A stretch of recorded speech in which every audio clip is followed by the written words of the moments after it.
Okay, magandang gabi sa ating lahat. Today is March 8, no? Kasi linggo na. Pero just the March 8 is has just started kasi alauna something pa lang. Okay,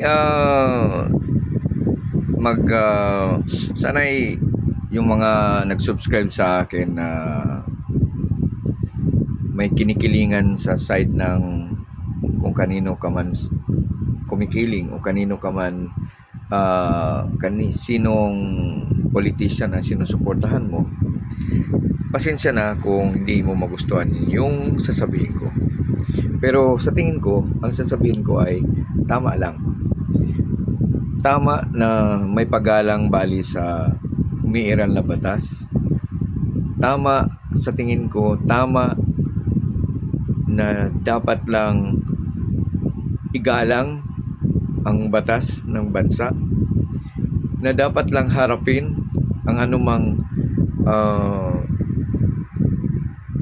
kinulog sa anumang field o anumang agency ng gobyerno na binigyan ng tinitukoy sa konstitusyon na dapat saan dalhin, at pag may inakusa sa iyo ay dapat respetuhin mo at harapin mo at ilabas yung kung anong merong depensa ka kung sakaling inakusahan ka.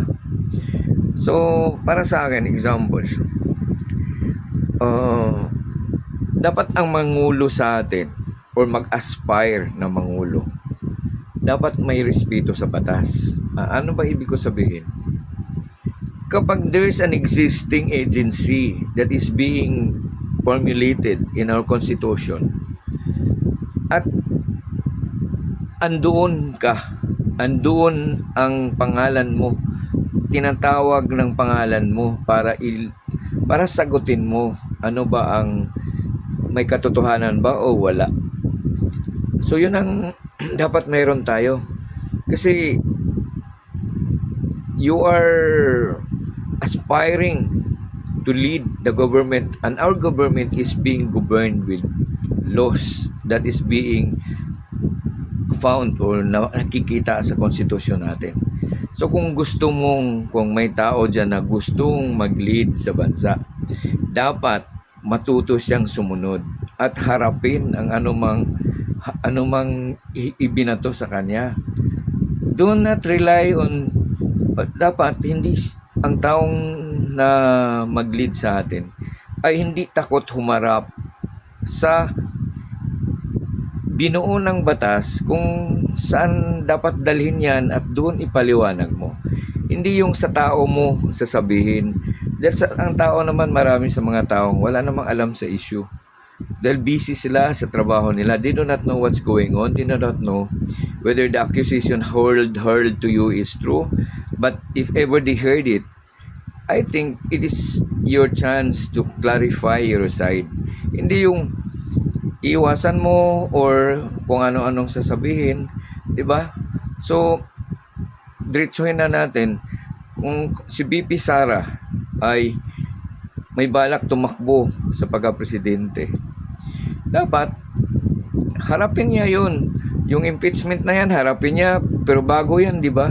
Meron nung last year pa, nung time na, kasi nga public funds is public trust. So meaning, kahit naman tayo, example, kunyari magulang tayo, binigyan mo ang budget ng anak mo last week, tapos nakita mo na hindi niya ginastos na maayos or may question doon sa binigay mo, o tapos nang hingi ng panibago, di ba dapat lang bago mo ibigay yung hiningi niya para this week, ipaliwanag niya muna yung sa tingin mo meron kang tanong, hindi naman na inakusahan mo, tinatanong mo lang saan ito. So hindi mo haharapin at sa kapatid mo ikaw magsalita na ganito, ganyan, ganun. So wala namang kinalaman yung kapatid mo. Hindi naman ang kapatid mo nagbibigay ng budget sa'yo. Hindi naman kapatid mo ang kausap mo kung saan mo gagamitin yon. At hindi ka naman sa kapatid mo nang hingi ng panibago mong hinihingi. So, dapat lang ipaliwanag, hindi yung kung ano-ano pang sasabihin. So, kay BP Sara, nag-ugat naman ito ng hingi ng budget para sa Office of the President. So, tinatanong, bago i-release, lahat naman ng agency, bago i-release yun, inaungkat mo na kung nasaan yun dati. Diba? Ano pa kasing, ito, huwag kayo magalit sa akin, pero ito, factual to, na dinig natin sa hearing ng Kongreso na hindi niya sinasagot saan yung ganito, saan yan. So, kung tayo ang tinatanong sa ganun at di ba pagka inakasahan ka, may sinabi sa'yo, gusto mo mapailiwanag yung side mo. Di ba? Lalo na kung meron kang dapat ipaliwanag talaga na ito yun. Ito yung tinatanong mo, ito yun, ito yan, di ba? Di naman bawal yun, di ba? Ganun. So kapag may mga support ka sa mga binato sa'yo, madali lang yun, di ba? So hindi maiwasan, naiisipin natin na may tinatago ka kasi ba't hindi mo sasabihin, di ba? Itong impeachment ngayon, hindi naman siya hinusgahan. Pero since may nag-complain, dapat lang harapin, di ba? Alam nga namang i-dismiss yun, may halaga naman yung taong nag-complain. So, siyempre pakinggan yun, pero hindi ka hinusgahan. Pakinggan si BP Sara, pakinggan yung bakit, saan, kung mga ano yung tanong, ipaliwanag niya. At alam naman natin na may mga guides naman yan kung saan dapat mo gamitin. So pag ito ginamit sa ganyang paraan, kung sa unang tingin ay kinestyon yan, ipaliwanag mo. Bakit questionable pero tama naman? Di ba ganun lang? So, ibig sabihin, tulad ng may nabasa tayong issue na maraming, hindi naman siguro si BP Sara ang nagpalabas dyan, pero may mga side ni BP Sara nagpalabas na may utang daw si ganito, ba't siya haharap? May utang ang isang nakaupo dyan na magtatanong sa kanya ay may utang sa ganito, sa ganyan. Ba't ba nandoon yung taong yun? Kasi ibinuto siya ng tao. So bakit ba andoon siya? Hindi siya nakaupo doon bilang siya, but he or she is there because he or she represents the people who voted for her. So hindi personal ang nandoon siya. Hindi personal na kagustuhan niya, kundi mandato sa kanya yon bilang halal at siya yung pinili na maging part doon, kagampanan niya yun. At sa tingin ng marami, ako sa tingin ko, kapag binoto ka, hindi mo dapat gamitin yung posisyon mo. Binoto ka, nanalo ka, hindi mo gamitin ang posisyon mo para magbayad utang. Di ba?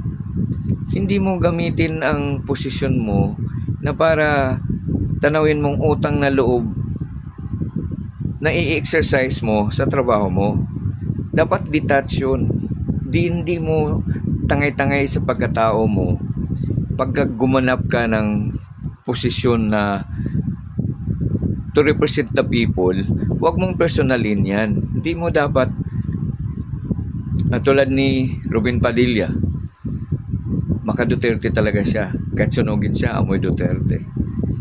Kung tuusin, hindi dapat ganun yun. Kasi you're being voted by the people as senator, meaning you are to serve the people who voted for you. Hindi yung pwede namang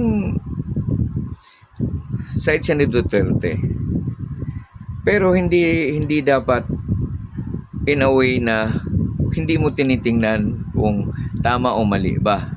Pwede mo namang sabihin na sa tingin ko ako'y nanindigan para sa kanya kasi tama siya. Ganun. May basihan ka na align sa batas natin.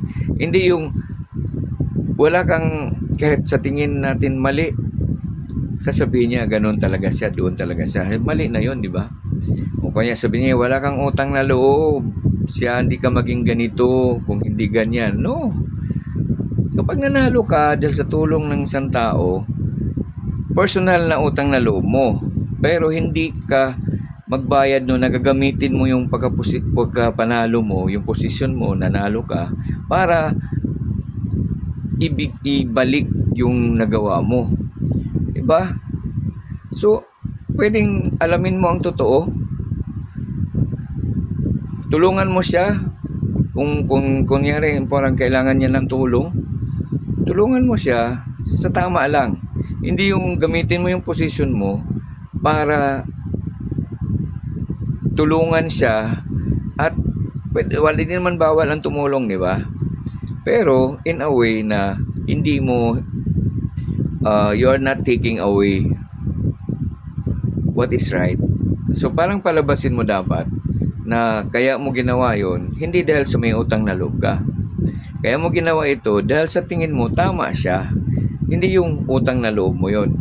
O pwede rin namang may utang na loob ka nga pero hindi tama na kaya ka umabor sa kanya dahil sa utang na loob. Dapat nakasentro yung pagtulong mo sa kanya dahil nakita mo na dapat siyang tulungan dahil tama siya.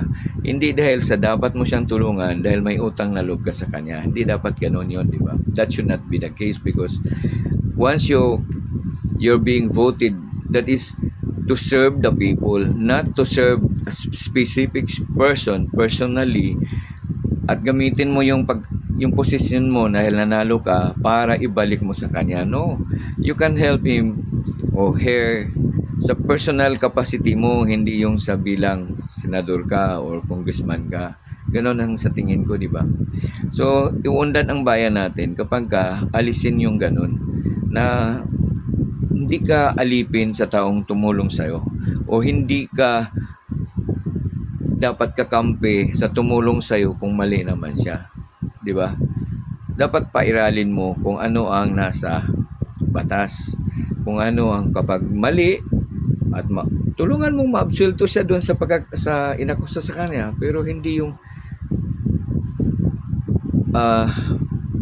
alisin mo yung process, due process. Ano mo na he will be subjected to yung paano tatakbo yung kung faulty yan, pero hindi yung basagin mo yung rule at para lang maabsulto yung isang taong gusto mong tulungan dahil may utang na loob ka.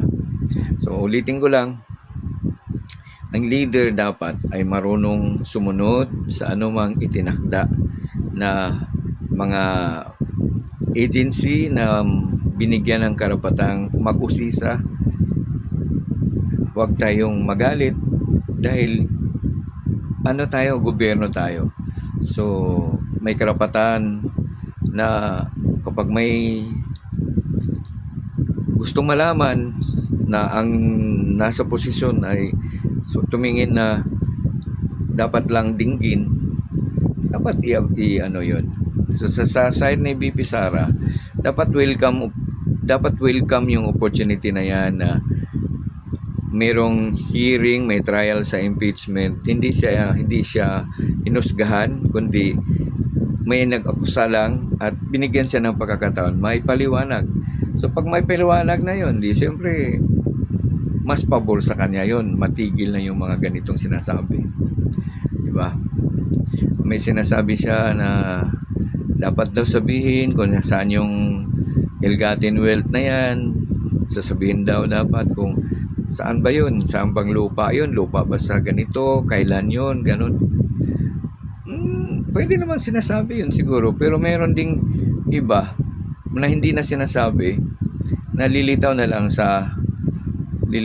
sa investigasyon. Kahit naman ano pang lilitaw sa trial yan kung alam mo naman ang ginagawa mo ay naka-align sa batas. Kahit ano pang ilabas nila, mapatunayan mo yan na mali ang akusasyon nila. So may lusot mo, matigil na yung mga tanong-tanong, may iba na pabor sa'yo, may iba na hindi pabor sa'yo. Yung mga pabor sa'yo, di na din makikinig sa anumang. So dapat excited tayo makinig kung paano nga ba, saan nga ba Ano ba nangyari noon? Paano ba? Gano'n, di ba? So sa para maging ano tayo, maging peaceful tayo kasi gulo na ng mundo ngayon. Sana pairalin natin ang tama, di ba? Yung mga supporters natin, kaya ako, actually, di naman ako supporter ni PBBM talaga. Nag-umpisa di naman eh. Naawa lang ako sa kanya kasi mukhang kapanipaniwala yung ginawa niya. Tapos yung mga akusasyon sa kanya ay parang questionable. Hindi naman lang sinasabi na hindi talaga, hindi possible. Pero kung questionable, hinarap naman niya. Pero sabihin ninyo nasa posisyon siya. O di, pagka after his term, kung meron talaga yan, pwede naman after his term, saka na papanagutin. Diba? So, hindi na niya magamit yung posisyon niya. So, ganun. So, give the benefit of the doubt. Hindi yung akusahan ka agad. Diba?